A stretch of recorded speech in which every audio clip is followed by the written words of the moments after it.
This is Hannibal here from thehannibaltv.com coming at you with a daily wrestling news update.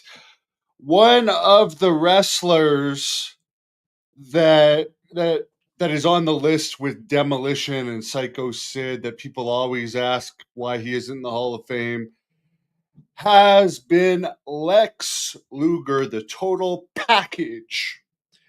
And today it was announced that he is going to be in the Hall of Fame 2025, along with the Natural Disasters, Undertaker's wife, Michelle McCool, and Triple H, who is in charge of deciding who goes in the Hall of Fame. I believe that Lex Luger is deserving of being in the WWE Hall of Fame, unquestionably. I think his career in WCW was better. The reasons why and there's lots of wrestlers who've never even had any matches in WWE that have been there or have had almost nothing, like Bull Nakano, who have got in. So, I mean, Lex could get in on his WWE career alone based on the bar that's been set. But I do believe he was better in WCW from a personal standpoint.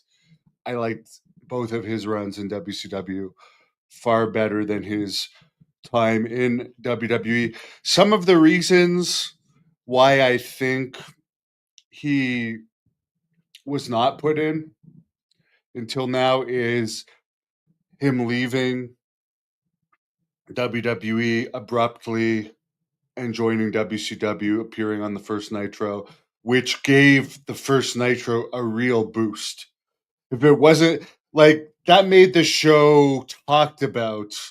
The internet was in its infancy, but it was all over the internet even back then, and people were buzzing. We didn't even get wrestling or WCW Nitro in Canada at that point because it was you had to have a very special cable package to get TNT. And I even remember people talking about it at school. Did you hear Lex Luger appeared for WCW? And it was like, what? He's in a tag team with Davey Boy Smith. Of course, I mean, he was charged, and the charges were dropped for abusing Elizabeth allegedly just before she passed away. The thing that and again, I have a Lex Luger playlist in the description here. I've interviewed him. There's a lot of videos of people talking about him. Click on the playlist if you want to see a lot of Lex Luger videos. The thing about him and that Elizabeth situation that bothers me is whenever he's asked about what she died of, he refuses to acknowledge that he knew what she was on, at least in any of the videos I've seen, including some of the ones right on my channel. Well, I don't know what she was on. She lived in my house. I ended up going to jail after that for all the drugs that were in my house illegally, but I have no idea what Elizabeth was on. And the other thing is, he didn't do CPR. He did. I am a first aid person. I've done CPR to people in the past. I've seen it done. My dad was a cop too.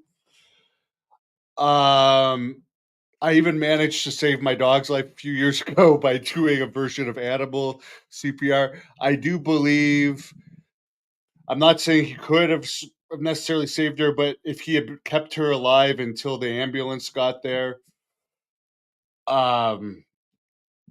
she may still be with us today. And let's play a clip of the 911 call, by the way.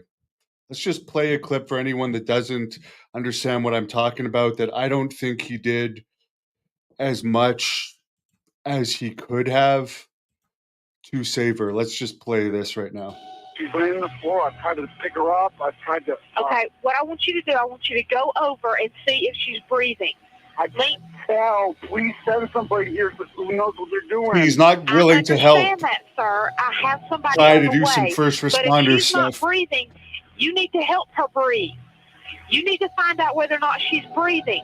Go over to her. Roll her, put her on. Sir. Oh, my God. Oh, please send somebody. Listen to me. You have got to help her. Lean down. I'm trying. I've been trying to help her. Lean down and check and see if she's breathing. Look at her chest. See if it's Something rising. like it is. I'm scared to death. So she's trying to get him to check her vitals, but he's scared to death to touch her, seemingly. Like, in a case like that, you gotta get on the person. You gotta do what you can. Even if you don't know how to do CPR, you gotta listen to the person and try and revive them. Anyways, that's just, as someone that's done a lot of first aid and actually helped people with it, I have issues with that. And as a fan of Elizabeth, I don't think he did all that he could have done to help her stay alive. And I find it funny, not funny, but I find it hard to believe that he had no idea what she overdosed on. It's just a real sad situation. But does he deserve to be in the Hall of Fame where they and I'm not putting him in the Jimmy Snuka or Sonny category, but he's definitely controversial. Does he deserve to be in the Hall of Fame? Yes. So congratulations to Lex Luger.